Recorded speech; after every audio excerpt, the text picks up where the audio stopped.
Okay, so there is two more simple functions that I want to show you, the count function and the count a function. And once we start building our example, it would be easier to pinpoint the differences between the two. So to start off, I will be demonstrating the count function. So down in cell A14 at the bottom of the report, I'm going to type in count. I'm going to click tab to get to the next cell over, and I'm going to start typing the equal sign count. I'm going to give the count function a double click, go up to our FX button to open up the function arguments window. And what this function does is that it counts the number of cells in a range that contains numbers. So for our first argument, we are going to select the cells that we want to count. So let's go ahead and count the number of expenses that we have in January. So we're going to select all of our expenses and click OK. So it shows that we have 5 expenses, and we can tell that we have 1, 2, 3, 4, 5. So that is correct. And down below the count function, we are going to add a count a function. So to the right of this cell, I'm going to start typing the equal sign and then count. And instead of clicking the count function, we're going to click the count a function. Open up the function arguments window, and as we can tell that count a counts the number of cells in a range that are not empty. So count was numbers, this one is count the cells that are not empty. So I'm going to select the cells, the same cells that we used for the count function, and see if we see a difference here. I'm going to click OK, and once again the value is 5. So to show the difference between the two, I'm going to come up here into our report and delete one of these numbers. Let's say rent.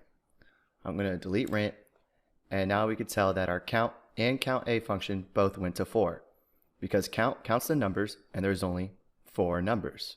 1, 2, 3, 4. And count a counts the number of cells that are not empty. Well, rent is empty, so it's still 1, 2, 3, 4. But let's say in rent, I put a text value. I'm just going to type in text. Now our count a shows 5, and our count still shows 4. That's because count, once again, is counting the numbers. So within this range, there are 4 numbers, and the count a just counts all the cells that are not empty. Now, even though the text is not a number, this cell is not empty. That's why count a is counting 5. And just for the fun of it, I will show you one more function, which is the count blank function. And you might already have a pretty good idea what this function does.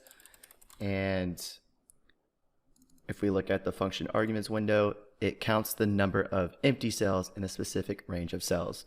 So we're going to go ahead and click the same range that we've previously done for the past 2 functions.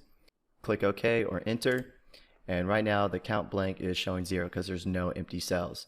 Now if I get rid of this text value and click enter, the count blank function shows there is 1 empty cell. And now if I put rent back to 750, the count function should count 5 because there's 5 numeric values. The count a should show 5 because all the cells are full. And the count blank should go to 0 because there's no empty cells. Let's see. And like I said, those are the correct answers. So I just wanted to show you these quick, useful functions because you may run into a situation where you actually need to count the amount of records you have in your data, or count how many blank cells there are, or count how many numeric values are in a range of data. And you can tell that these functions are actually quite used often because they are listed here in the status bar. See, we have the average, count, the min, max, sum. If you don't see the min and max, remember you just give this a right click and you can uncheck or check what you want. So that's a simplified intro to Excel functions. And as you can tell, they save us a lot of time because we don't have to manually write the formula to perform calculations. Excel has these built-in functions that all we need to do is provide arguments for the function to calculate the answer for us.